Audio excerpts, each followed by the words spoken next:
আজকে ডক্টর মোহাম্মদ ইউনূসকে এই জন্য সেলুট দিলাম। তারা যখন আমাদের পতাকায় আগুন লাগিয়ে দিল, ডক্টর মোহাম্মদ ইউনূস জাতীয় ঐক্যের ডাক দিয়েছিলেন একই মঞ্চে। ডান পাশে বিএনপি, বাম পাশে জামাত, তার পাশে চরমোনাই, তার পাশে হেফাজত, সব রাজনৈতিক দল এক জায়গায় হয়ে পরিষ্কার করে বলেছে প্রত্যেকটা দল তাদের ব্যক্তি স্বার্থে কাজ করবে, তবে দেশের জন্য আমরা সবাই এক দল। আর সব দল মিলে যখন জাতীয় ঐক্য গঠন করছে, নরেন্দ্র মোদী 6 জগ পানি খাইছে। কথা কন না কে? আল্লাহ আকবার বলতে কি কোনো ভয় আছে? কোনো টেনশন আছে? এই বাংলাদেশে আল্লাহ আকবার বলতেও ভয় ছিল, নারায়ে তাকবীর আল্লাহ আকবার স্লোগান দিতেও ভয় ছিল, যতদিন পর্যন্ত স্বৈরাচার হাসিনা বাংলাদেশে ছিল। আরো জোরে বলেন। এইরকম হাজার হাজার মানুষের দরকার নেই। 10 জন মানুষ যদি শাহজাহানপুর থানার সামনে গিয়ে নারায়ে তাকবীর আল্লাহ আকবার স্লোগান দিতেন, কিছুক্ষণ পরে পুলিশ এসে ডাইরেক্ট গোলাগুলি শুরু করত। আর এইরকম মাহফিল যদি করতে চাইতেন, ডিসি অফিস, এসপি অফিস, এলাকার ছুটকে ফাটকে নেতা আর তেলতেলা গোয়েন্দারের বাড়ি ঘুরতে ঘুরতে ঘুরতে অন্তত 6 জোড়া করে স্যান্ডেল ক্ষয় হতো।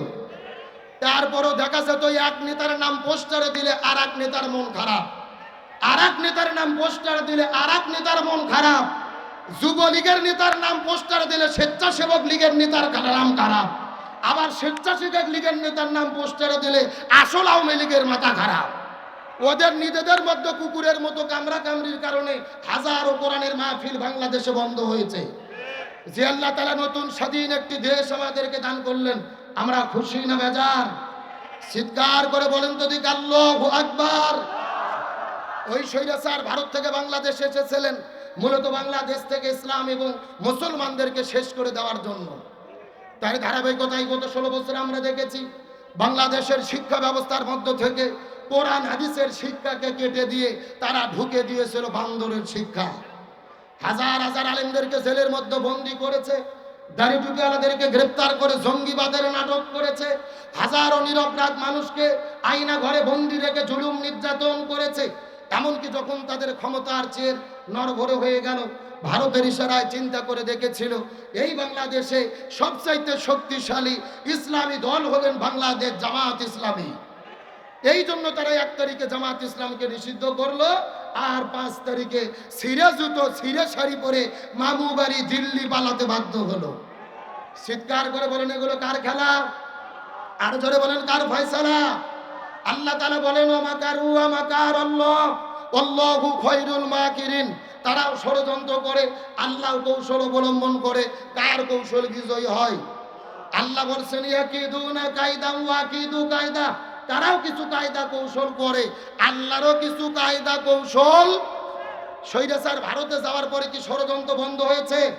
ভারত থেকে দিল্লিতে যেতে চেয়েছে, ভিসা পায় নাই। কানাডায় যেতে চেয়েছে, ভিসা পায় নাই। সিঙ্গাপুরে যেতে চেয়েছে, ভিসা পায় নাই। কোরআনের পাখি আল্লামা সাইদি বলেছিলেন এমন একটা সময় আসবে এই স্বৈরাচাররা পালানোর জন্য ইঁদুরের গর্তও খুঁজে পাবে না। ওই আল্লামা সাইদি যেই বক্তব্য দিয়ে বিদায় নিয়ে চলে গেছেন, স্বৈরাচারদের সঙ্গে 100% তার বক্তব্য মিলে গেছে।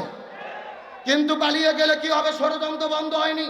ভারত থেকে ষড়যন্ত্র চলতেছে বাংলাদেশ নিয়ে, দিল্লি থেকে ষড়যন্ত্র চলতেছে। তারা আমার পতাকার মধ্যে আগুন লাগিয়ে দিয়েছে, সীমান্তার কাঁটাতারের ব্যারিকেডে হামলা করেছে, দূতাবাসে হামলা করেছে। তবে আমরা সেলুট দেই ডক্টর মোহাম্মদ ইউনূসকে, তার কারণ ডক্টর মোহাম্মদ ইউনূস হলো ঠান্ডা মাথার পাকা খেলোয়াড়। এ কথা কন না গা? এই মাল কথা কয় কম কিন্তু কাজ করে বেশি। আমরা স্মারক সেলুট দেই, তার কারণ স্বাধীনতার 54 বছর পার হলো, বর্তমানে বাংলাদেশে যেরকম শক্তিশালী, এত শক্তিশালী কখনো ছিল না। আজকে তামাম পৃথিবীর 195টা দেশ বাংলাদেশের পক্ষে। সুবহানাল্লাহ বল। আমরা দেখেছি ষড়যন্ত্র করতে করতে তারা আমেরিকাতে গেছে, ডোনাল্ড ট্রাম্পের পর্যন্ত কাছে। কার কাছে?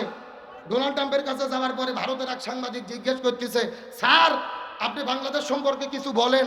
ডোনাল্ড ট্রাম্প বলতেছে আমি কেন বলবো, এই যে আমার বন্ধু নরেন্দ্র মোদী আছে, ওই তো 100 বছর ধরে বাংলাদেশ নিয়ে গবেষণা করতেছে, ওকেই জিজ্ঞেস করো। আল্লাহু আকবার বলেন।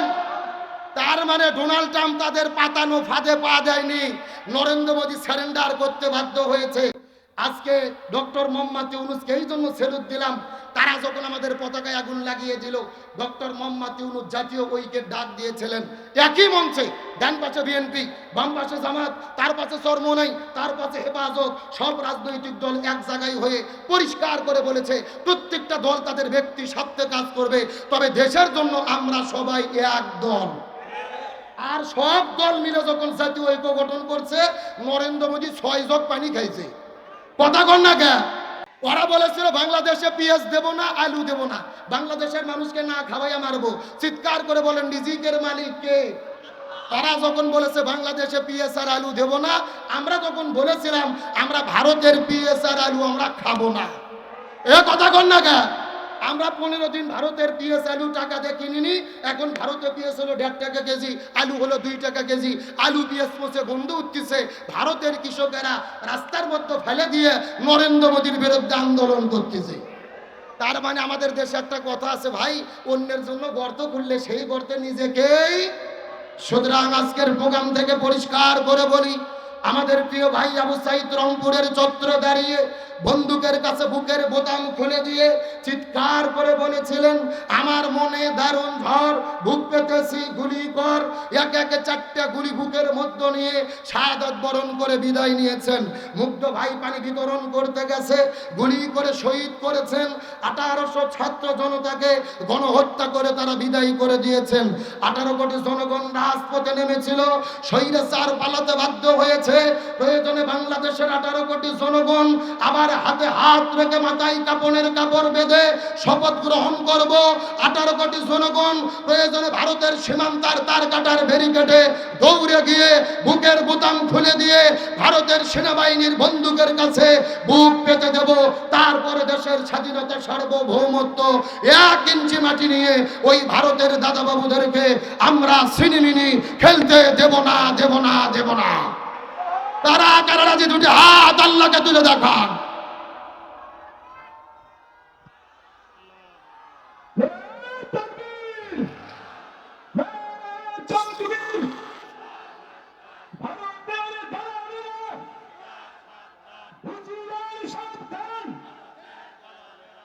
আল্লাহ কবুল করুক, আমিন কোন। বর্তমান প্রেক্ষাপটে বাংলাদেশের নাগরিক হিসেবে সচেতনতার জন্য এই কথাগুলো জানা দরকার ছিল। আপনারা কি মন খারাপ করলেন? আমার কথা পরিষ্কার, বাংলাদেশ আমরা নতুন করে স্বাধীন করেছি, ওই ভারতের কোনো তাবেদারি এই বাংলার জমিন আর চলতে দেওয়া হবে না। বরং ভারতের পক্ষে যেই দলই দালালি করবে আমরা তাদেরকেই বয়কট করতে বাধ্য হব। আসেন ভূমিকার কথা শেষ। গত বছর 4 ঘন্টা বাস করছে, এবার টাইম হলো 1 ঘন্টা। কয় ঘন্টা? পথের ঢিল মেরে টান মারলে হবে না, ঢাকার ইন্টারসিটি টান দেওয়া লাগবে। মনোযোগ আছে তো আপনাদের? ভূমিকা শেষ, আলোচনা শুরু। আজকের আলোচনার বিষয় হলো বর্তমানে বাংলাদেশের প্রেক্ষাপটে শান্তি প্রতিষ্ঠায় আমাদের করণীয় কি। জানার দরকার আছে না নাই? আরে ভাই, জীবনে বাঘের কিচ্ছা হরিণের কিচ্ছা বহু শুনছেন, ওগুলো বাদ দেন। এখন বাংলাদেশের শান্তি প্রতিষ্ঠার জন্য কি করতে হবে, এটাই হলো সবচাইতে গুরুত্বপূর্ণ আলোচনা। গভীর মনোযোগ লক্ষ্য করুন। 1971 সালে ভারত, বাংলাদেশ, পাকিস্তান, 1947 সালে আমরা ব্রিটিশের কাছ থেকে স্বাধীন হয়েছিলাম। উদ্দেশ্য কি? আমরা শান্তি পেতে চাই, কিন্তু শান্তি পেলাম না। আবার 71 সালে দেশ স্বাধীন করলাম, শান্তি পাওয়ার জন্য শান্তি পেলাম না। 24-এ আবারও গণ অভ্যুত্থান হলো শান্তি পাওয়ার জন্য। আমরা কি শান্তি পাচ্ছি? তাহলে কি করলে শান্তি পাওয়া যাবে জানার দরকার আছে না নাই? আমার প্রিয় বন্ধুগণ, মুসলমান ভাইরা গভীর মনোযোগ। আমার নবীজি 17 বছর বয়সের ভেতরে এই জমিনের মধ্যে শান্তি প্রতিষ্ঠা করার জন্য এই জমিনের মধ্যে আমাদের নবীজি একটা দল গঠন করেছিল, যে দলের নাম হলো হিলফুল ফুজুল। কি নাম বললাম? হে বগুড়ার মুসলমান, গভীর মনোযোগ। আমাদের নবীজি 17 বছর বয়সের ভেতরে এই জমিনের মধ্যে শান্তি কায়েম করার জন্য একটা দল গঠন করলেন। 17 বছর থেকে শুরু করে 40 বছর পর্যন্ত নবীজি 23 বছর ধরে চেষ্টা করেছে, কিন্তু জমিনের ভেতরে আমাদের নবীজি শান্তি কায়েম করতে পারলো। এ বগুড়ার মুসলমান, গভীর মনোযোগ। নবীজি 23 বছর ধরে চেষ্টা করেছে, কিন্তু জমিনের ভেতরে শান্তি কায়েম করতে পারলো না। নবীজির বয়স যখন 40 বছর হয়ে গেল, আল্লাহ নবীজির উপরে যখন কোরআন নাজিল করলো, নবীজি কোরআনের দাওয়াত দেওয়া শুরু করে দিলেন। এই কোরআন যখন জমিনের মধ্যে বাস্তবায়ন হয়ে গেল, তখন জমিনের মধ্যে শান্তি কায়েম হয়ে গেল। 40 বছর থেকে শুরু করে 63 বছর পর্যন্ত নবীজি 23 বছর চেষ্টা করলেন, এই জমিনে শান্তি কায়েম হয়ে গেল। এখন নবীজির জীবনটাকে দুই ভাগে ভাগ করার চেষ্টা করেন। নবুয়ত পাওয়ার আগের হলো 23 বছর, পরের হলো 23 বছর। আগের 23 বছরে নবীজি চেষ্টা করলেন, শান্তি কায়েম করতে পারলো না। পরের 23 বছরে নবীজি কেন শান্তি কায়েম করতে পারলো? এর পেছনে কারণ হলো, আগের 23 বছরে নবীজির কাছে দল ছিল, কিন্তু নবীজির দলের ভেতরে আল্লাহর কোরআনের সংবিধান ছিল না। কথা কি বোঝা যায়? এ ভালো করে শোনেন, আপনার আমার মতো দুই টাকার ছুটকে ফাটকে হুজুর না, এলাকার তেল তেলা গোয়েন্দার নেতা নই। স্বয়ং বিশ্বনবী 23 বছর ধরে চেষ্টা করেছে, এই জমিনে শান্তি কায়েম করতে পারেনি। তার কারণ নবীজির কাছে তখন দল ছিল, কিন্তু দলের ভেতরে আল্লাহর কোরআনের সংবিধান ছিল না। তার মানে বোঝা গেল, বর্তমানে বাংলাদেশের প্রেক্ষাপটে যেই দলগুলো শান্তি কায়েম করতে চাচ্ছে, ওই দলের দ্বারা শান্তি কায়েম সম্ভব নয়, যেই দল আল্লাহর কোরআনের সংবিধান দিয়ে পরিচালিত হয় না। কেরে কথা কি ক্লিয়ার না ভেজাল আছে? এ ভালো করে বোঝেন, যেই দল নিজেরা কিনে ভাই কি শুরু করলে, না না যারা পরে এসেছে আবার আমি রমজান আগে দেবেন। আমি অত ভাইরাল বক্তা নিয়ে এত ভিডিও লাগবে না, জোয়া ক্যামেরা লাগছে এই মেলা বসেন, আমি রমজান আগে বার লাগাই। আমার দিকে লক্ষ্য করেন, গভীর মনোযোগ।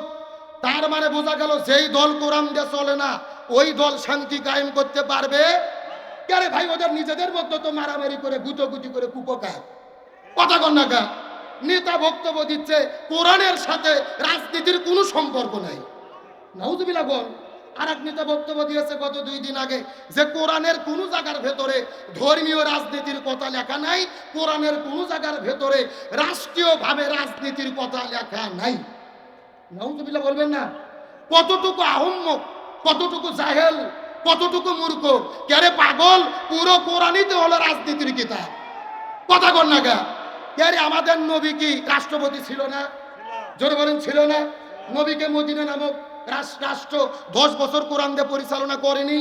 তার মানে নবী যদি রাষ্ট্রপতি হয়, কোরআন দিয়ে দেশ পরিচালনা করে থাকে, তার মানে বোঝা যাচ্ছে আমার দেশে যেগুলো চলে ওগুলো হলো পেট নীতি আর দুর্নীতি, আর কোরআনের মধ্যেই আছে একমাত্র আসল রাজনীতি। গভীর মনোযোগ, ভালো করে বোঝার চেষ্টা করবেন। আল্লাহর কোরআন বলেছেন, এই প্রত্যেকটা মুসলমানের জন্য নামাজ, রোজা, হজ, যাকাত যেমন ফরজ, প্রত্যেকটা মুসলমানের জন্য এই জমিনের ভেতরে দ্বীন কায়েমের আন্দোলন করাও তেমনি রূপে ফরজ। আল্লাহর কোরআন বলেছেন, ওয়াতাসিমু বিহাবলিল্লাহি জামিয়াও ওয়ালা তাফাররাকু, তোমরা যদি মুসলমান হও এই জমিনে দ্বীন কায়েমের জন্য আল্লাহর রশিকে ঐক্যবদ্ধভাবে আঁকড়ে ধরো।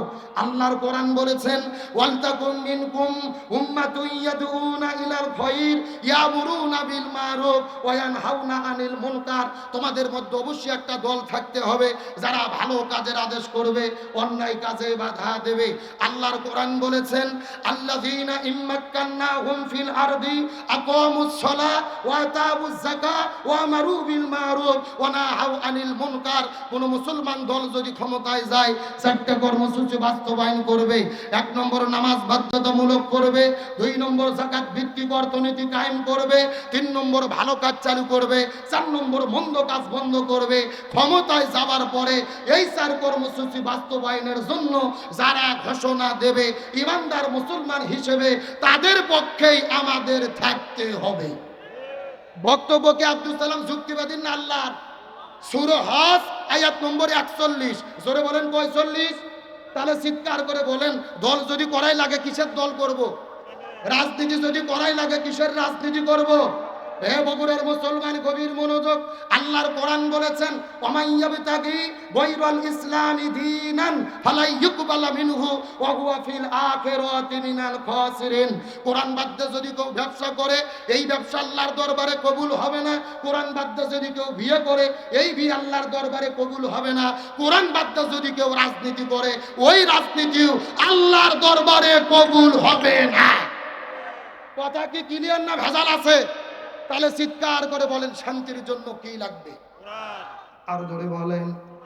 এই জন্য আল্লাহ সুবহানাহু ওয়া তাআলা বলেন, ومن أعرض عن ذكري فإن له معيشة ضنكا ونحشره يوم القيامة أعمى।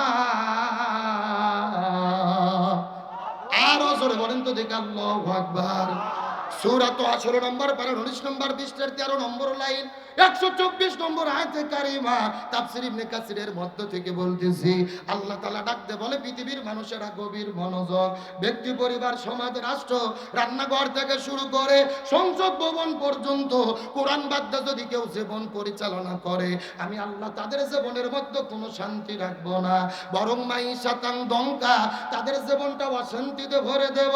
আর কিয়ামতের ময়দানে কোরআন বাদ দিয়ে যারা দুনিয়ায় জীবন চালাবে, আল্লাহ হাসরের ময়দানে তাদের দুই চোখকে কানা করে অন্ধ করে আল্লাহ হাসরের ময়দানে উত্তোলিত করবে। কোরআন বাদ দিয়ে যারা জীবন পরিচালনা করবে তাদের জীবনে অশান্তি দেবে কে? আর হাসরের ময়দানে তাদের কানা করে অন্ধ করে কে উঠাবে? তাহলে চিৎকার করে বলেন শান্তির জন্য কি লাগবে? এই জন্য আল্লাহর কোরআন বলেছেন, ফামান তাবিয়া হুদায়া ফালা খাউফুন আলাইহিম ওয়ালা হুম ইয়াহজানুন। লক্ষ্য করেন, এই যে আপনারা লিখে দিয়েছেন আমার নাম আব্দুল সালাম যুক্তিবাদী, আমি যুক্তিতে কিছু কথা আপনাদেরকে বুঝাই। মনে করেন বাংলাদেশের ঢাকা শহরে বিশাল বড় একটা পানির ট্যাঙ্কি আছে। যেরকম কিসের ট্যাঙ্কি? ওই ট্যাঙ্কির মধ্যে থেকে পাইপ দিয়ে দিয়ে বাংলাদেশের 64টা জেলায় পানি সাপ্লাই দেওয়া হয়।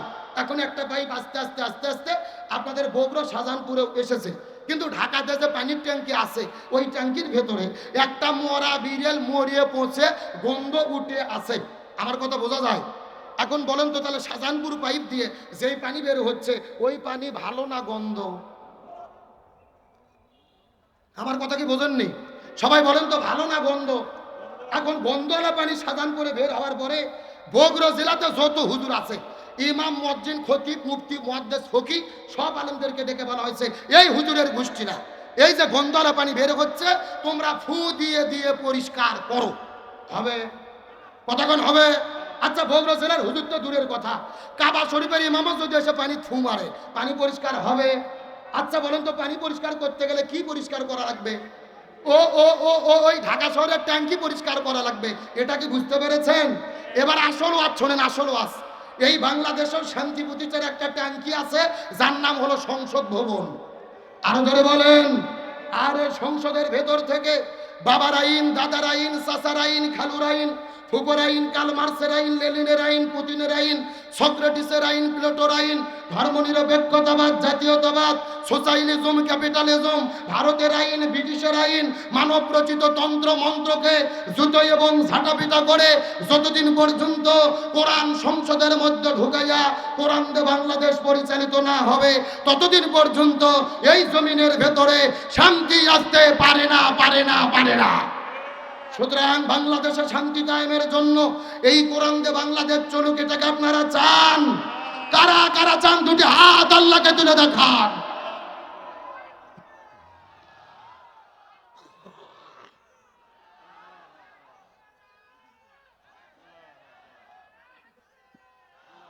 এ বগুড়ার মুসলমান, গভীর মনোযোগ। তার মানে জমিন যার, আইন চলবে তার। আল্লাহর জমিনে আল্লাহর আইন কায়েম করা ছাড়া এই জমিনে শান্তি আসতে পারে? এখন কোরআনকে কায়েমের জন্য আমাদের একতাবদ্ধ থাকার দরকার আছে না নাই? বাংলাদেশের সব মুসলমান যদি একতাবদ্ধ হই, তাহলেই কোরআন কায়েম করা সম্ভব। তার কারণ বর্তমানে বাংলাদেশ গভীর সংকটের মধ্যে নিমজ্জিত হয়েছে। গত একদিন আগে আপনারা দেখেছেন, সেনাবাহিনীর প্রধান তিনি ওয়াকারুজ্জামান সাহেব বক্তব্য দিয়েছে। তার বক্তব্য শুনে মনে হচ্ছে এমন ভাবে বক্তব্য দিয়েছেন, মাননীয় প্রধান উপদেষ্টা ডক্টর মোহাম্মদ ইউনূস তার নাম বলতিছে, অত মাননীয় বলে না, সম্মান সূচক কোনো শব্দ নাই, মনে হচ্ছে অহংকার করে তার উপরে হুমকিমূলক বক্তব্য দিচ্ছেন। আমরা সেনাবাহিনীর প্রধানকে বলতে চাই, আমরা আপনাকে ভালোবাসি। তার কারণ 5ই আগস্টে আপনি যদি জনগণের পক্ষে না দাঁড়াতেন, হয়তো বা আরো 10,000 লোক সেদিন রক্ত দেওয়া লাগতো। কিন্তু আপনি আমাদের পক্ষে দাঁড়িয়েছেন, এজন্য স্যালুট। কিন্তু আপনি যেভাবে বক্তব্য দিচ্ছেন মনে রাখবেন, সেনাবাহিনীর প্রধান হোক, পুলিশের প্রধান হোক, র্যাবের প্রধান হোক, সবাই হলো জনগণের টাকার কর্মচারী, সবাই হলো রাষ্ট্রের কর্মচারী। আর প্রধানমন্ত্রী যে সম্মান, প্রধান উপদেষ্টা একই পদে একই সম্মান। আপনি যদি বক্তব্য দিতে গিয়ে মাননীয় প্রধান উপদেষ্টা বলতেন, এটা ভদ্রতা হতো, কিন্তু আপনি যেভাবে বলেছেন ওটা ভদ্রতা নয়। আমরা তো বলি, আপনি তো জবাব দেননি। 5 আগস্টে স্বৈরাচারকে আপনি হেলিকপ্টারে উঠাইয়া নিরাপদে পালিয়ে দিয়েছেন। তাকে যদি আপনি পালিয়ে না দিতেন, 5 তারিখে জনগণ স্বৈরাচারের বিচার ফাইসালা করত। জাতিসংঘ রিপোর্ট প্রকাশ করেছে 66% মানুষ মরেছে সেনাবাহিনীর অস্ত্রের দ্বারা। কেমনে অস্ত্র গেল? আপনারা তো 5 তারিখের আগ পর্যন্ত সরাসরি জনগণের বুকে গুলি চালিয়েছেন, তারও ভিডিও আছে, জাতিসংঘ রিপোর্ট দিয়েছে। তার জন্য আপনারা ক্ষমা প্রদর্শন করেন নাই। স্বৈরাচার আওয়ামী লীগের 600 নেতাকর্মী সেনাবাহিনীর ক্যাম্পের মধ্যে নিরাপদ নেওয়ার জন্য জায়গা নিয়েছিল, তাদের জায়গা দিয়েছেন, নিরাপদে মামুবাড়ি দিল্লি পাঠিয়ে দিয়েছেন। তার ব্যাপারেও আপনারা ক্ষমা প্রদর্শন করেন নাই। আর আপনি বলতেছেন পিলখানার যে হত্যাকাণ্ড ঘটেছে এটা বিডিআর ঘটেছে, ফুল স্টপ, এরপরে কোনো কথা নাই, নো বাট নো ইফ। আমি বলতে চাই, বিডিআররা যদি সেনাবাহিনীদের হত্যা করেই থাকে, কেন করলো, কৃষক করলো, এদের পেছনে কাদের হাত আছে, এটা গবেষণা করে তদন্ত করে বার করার দরকার আছে না নাই? আমরা সাংবাদিক ইলিয়াস পিনাকি দাদার ভিডিওর মাধ্যমে দেখতে পেরেছি সেনাবাহিনীদের পিলখানার ভেতরে হত্যা করা হয়েছিল স্বৈরাচার হাসিনা আর ভারতের ডাইরেক্ট ইশারাতে। এখন সঠিক তদন্ত যদি হয়, আপনাদের বিড়াল বের হয়ে যাবে, রহস্য প্রকাশ হবে। সেনাবাহিনীর ভেতরে আয়না ঘরের সন্ধান পাওয়া গেছে, কেন আয়না ঘর হলো, নিরপরাধ মানুষকে কেন বন্দি করে রাখা হলো, এর জবাবও কিন্তু আপনারা দেন নাই। আমরা পরিষ্কার করে বলি, বাংলাদেশ আপনাদের ভালোবাসে, আমরাও ভালোবাসি। তবে আপনারা যদি জনগণের বিরুদ্ধে দাঁড়িয়ে যান, জনগণ আপনাদের বিরুদ্ধেও দাঁড়াতে পিছু পা হবে না। সুতরাং দেশের জন্য, দেশের স্বাধীনতা সার্বভৌমত্বের জন্য আমাদের এক থাকার দরকার আছে না নাই? আসেন, আমার টাইম কম, বেশি কথা বলতে পারবো না, মূল আলোচনার দিকে চলে যাই। চিৎকার করে বলেন, আল্লাহ আমাদেরকে সৃষ্টি করেছেন, এর পেছনে আল্লাহর একটা লক্ষ্য উদ্দেশ্য আছে না নাই? উদ্দেশ্য কি? আল্লাহ তাআলা বলেছেন, ওমা খলাকতুল জিন্না ওয়াল ইনসা ইল্লা লিয়াবুদুন। আমি মানুষ এবং জিনকে সৃষ্টি করেছি আমার ইবাদত করার জন্য। সুবহানাল্লাহ বলেন। এখন আজকের আলোচনার মেইন টপিক হলো, মেইন বিষয় হলো আল্লাহর কাছে সবচাইতে প্রিয় ইবাদত কোনটি, আল্লাহর কাছে সবচাইতে প্রিয় আমল কোনটি, জানার দরকার আছে না নাই? ভালো করে বোঝেন। বগুড়া জেলার মানুষের ধারণা নামাজ পড়ার নাম ইবাদত, হজ করার নাম ইবাদত, জিকির করার নাম ইবাদত। নামাজ, রোজা, হজ, যাকাত অবশ্যই ইবাদত, তবে আল্লাহর কাছে সবচাইতে প্রিয় ইবাদত হলো এই জমিনের ভেতরে কোরআন বিজয়ের আন্দোলন করা, ইকামতে দ্বীনের কাজ করা, কোরআন প্রতিষ্ঠার আন্দোলন করা। এখন আপনাদের মনের মধ্যে প্রশ্ন জাগতে পারে, হুজুর সারা জীবন আমরা ওয়াজ শুনলাম, নামাজ, রোজা, হজ, যাকাত এগুলো হলো আসল ইবাদত, আর আপনি বলতেছেন কোরআন প্রতিষ্ঠার আন্দোলন, এটাই আল্লাহর কাছে সবচাইতে প্রিয়, কারণ কি? আমি আপনাদেরকে যে যুক্তিগুলো দেই ভালো করে মাথার মধ্যে ঢুকানোর চেষ্টা করেন। চিৎকার করে বলেন তো, বাংলাদেশের তাবলিগ নামে একটা দল আছে না নাই? মসজিদে মসজিদে যাই, নিজেদের খেয়ে মানুষদেরকে দিনের পথে ডাকে, ভাই নামাজ পড়েন, বহুত ফায়দা, বহুত নেকি। আচ্ছা বলেন তো, তাবলিগের কি কোনো বিপদ বাংলাদেশে আছে? নাই।